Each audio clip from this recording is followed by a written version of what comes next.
Hi, I'm Beth with American Patchwork and Quilting, and welcome to So Green.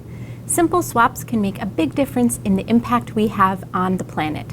So we're encouraging you to stitch up reusable items and ditch those disposables. Today I'm showing you how to make this cute reusable grocery tote. I love stitching these up in fun prints. They just make me happy when I use them. I already made this bag from the Basin Feed Sacks collection by Stacy West of Buttermilk Basin Company for Riley Blake Designs. Today I'm sewing with the collection Flower Garden by Echo Park Paper Company, also for Riley Blake Designs. This fun floral paired with the solid coral on the inside feels so springy. When you're selecting your prints, you'll want to avoid directional fabrics. Because of this bag's folded construction, if you have a directional, it will be upside down on one side of the bag. So this type of all-over floral is perfect for this project. First, you'll need to cut your fabrics, which I've already done. So you'll need two 18-inch by 36-inch rectangles, one for the exterior of the bag and one for the lining. And then you'll need two 4-inch by 21-inch strips for the handles. And you'll find all the detailed instructions at the free download in our video description. Fold the exterior rectangle in half with the right sides on the inside. You're going to align the short edges. And then we're going to fold this down 1 inch and press it. So you can use a seam guide to measure. I just like to make my own out of a manila folder. I find this to be a little bit faster when I'm making multiples of items. So you can just fold it down, align with the line, and then you can press right on it.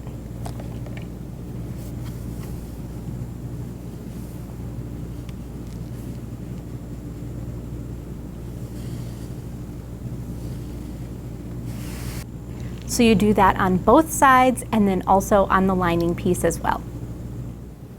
Now I've unfolded the exterior and we're going to be working on the right side of the fabric to add our hook and loop tape. So I've got the hook side, which is kind of the scratchy side, and I'm going to measure 1.5 inches down from the top and 8 5/8 inches from the left hand side. So basically we're just centering this on the width of the bag, and then you can just use some double-sided tape to hold that in place. I just have some on the back already, and then we'll stitch around the hook and loop tape to secure it. I like to use a zipper foot when I'm sewing hook and loop tape. There's no metal on the side to obstruct your view, so you can really get it right along the edge of the hook and loop tape.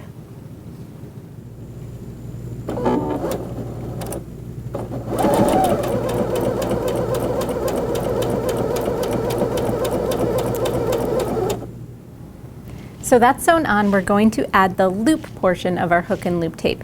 This time we're measuring from the center crease, and it's going to be 3.5 inches up from that crease, and then again 8 5/8 inches from the left edge.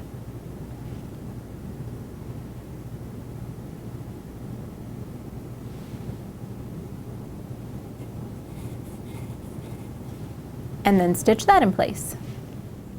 The hook and loop tape will hold the bag into a small folded shape, which is handy for tucking into your glove box or your purse.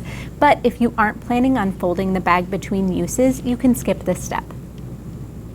So I have my bag exterior and I've folded it in half again with the right sides together and line up those top edges. And then we're going to add some depth to this bag by adding a gusset. So if you've ever sewn a bag before, you might have boxed the corners to do that, but this is a little different technique and I think it's a lot easier. So it's super simple. You just fold up the bottom edge 2 inches. So I've got my seam guide here again, and then pin that in place. And you just do that on both sides.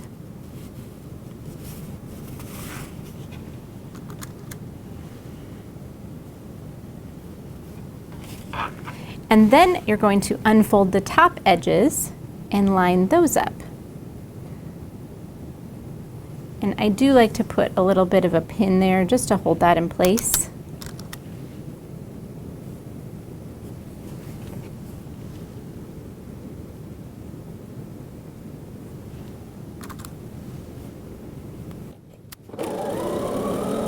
Now we'll stitch a 1/4 inch seam down both sides.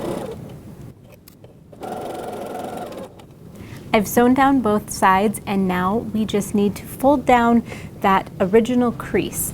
First, you need to finger press the seam open just so that that will fold nicely.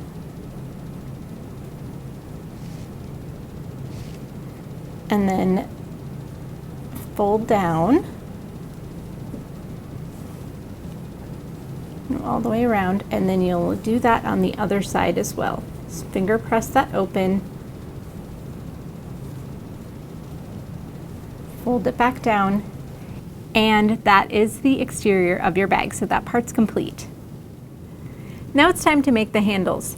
So grab your 4" by 21" strips and fold it in half lengthwise with the wrong side inside.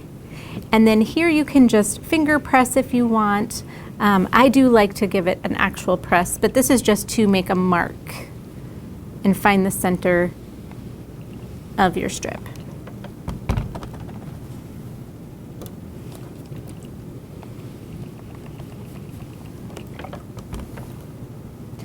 Open it back up,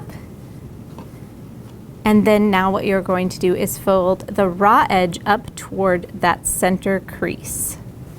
And then we do want to press that.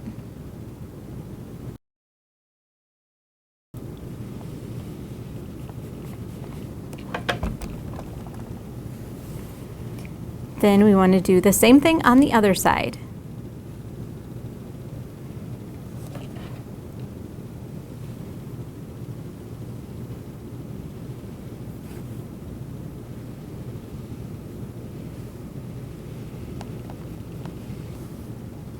Fold in half one more time and press.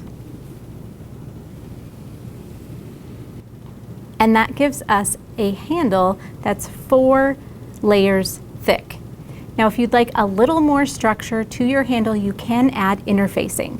So I have some Thermal Web Stitch and Sew extra firm woven interfacing here, and this is sew in, so you can cut a 1" by 21" strip and simply place that inside before you sew it. Now we're going to top stitch to complete the handle. I like stitching about 1/8 of an inch away from the edge, and you're going to do it down both long sides. I did make one handle with interfacing and one without so that you could see the difference between the two. So this is the one that does not have the interfacing. You can see it's pretty drapey, and this one has the interfacing. So you can see it's a little more structured. It definitely will hold its shape a little bit better. So just personal preference there. Something to keep in mind is that because this bag does fold, if you're adding the extra structure with the interfacing, it may not fold up and store as nicely as without the interfacing. Next, take your lining unit, unfold it, and place it wrong side up on your work surface. It's hard to tell since this is a solid, but just make sure that the fold is facing you. So now we're going to attach our handles 5 inches from each side, and just make sure that you do not twist your handles when you're lining these up with the raw edge of the fold. So over 5 inches. And I'm just going to put a pin there to hold that. And then the same thing on the other side. Then we're just going to add a basting stitch along the top and bottom of each side of the handle to hold it in place. A basting stitch is an extra long stitch that temporarily holds something in place. We'll remove this one later. Some machines have a built-in basting stitch, but if yours doesn't, you can just increase your stitch length. I added the handles to the other side of the lining in the same way, and now I've folded it with right sides together, and then we're going to add the gusset the same way we did to the exterior. So we're going to fold up the bottom 2 inches.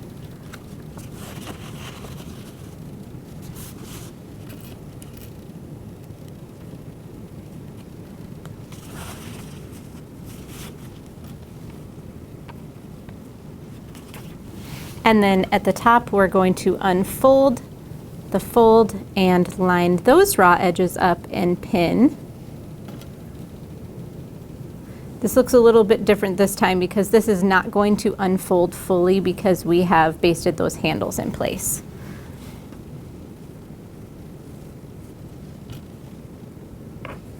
And just like we did before, now we're going to stitch down both sides with a 1/4 inch seam. The lining's complete, so now we'll take our bag exterior and we're going to turn this right side out.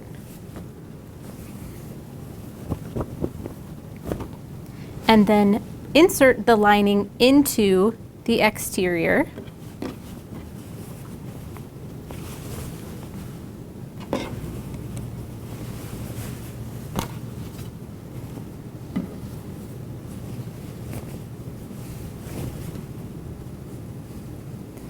Lining up the side seams and then kind of lining up these folded edges all the way around, and then we'll top stitch all the way around the bag.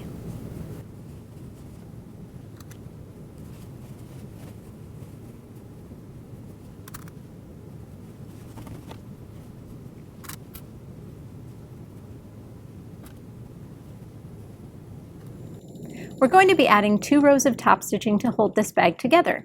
Whenever you're sewing a 3-dimensional object like this, it's a good idea to remove the accessory case from your machine. Most machines have the ability to do this, and it just gives you more room to maneuver that object around your machine. I like to start near the side of the bag, that way where you start and stop isn't as obvious if it's on the front or the back. So I'm first going to do about 1/8 of an inch away from the fold, and then I'll come back and do a 1/4 inch away.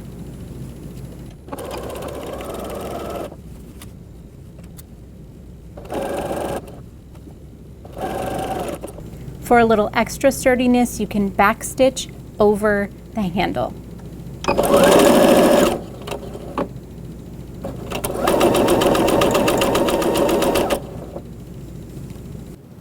I've completed my 2 rows of stitching, and now the last thing we need to do is just go remove the basting stitches from the inside of the bag.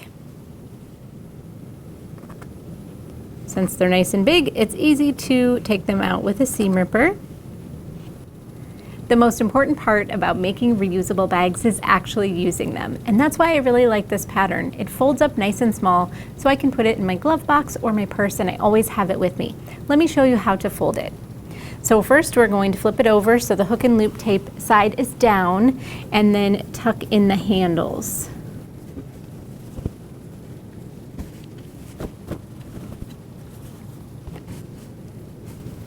Fold it in thirds.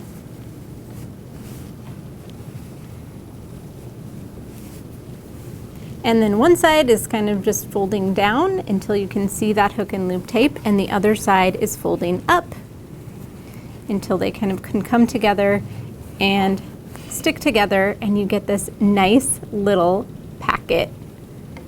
It folds down nice and small, so you can always have a couple of them with you. I do have a few green shopping tips to share. So when you're shopping for your quilting supplies, buy your favorites in bulk. This helps reduce packaging waste. And when it's an option, it's always a great idea to buy a refill bottle of items like spray starch. Another great way to be green when you're shopping for quilting supplies is to shop local when you can. This helps cut down on excessive transportation, fuel, and packaging that can come with buying online. And of course, it supports a local small business in your own community, and I love that. Also check with your local shop, because some in my area have reusable bag incentives. So if you purchase their bag and then bring it in on certain days, you get a discount when you shop.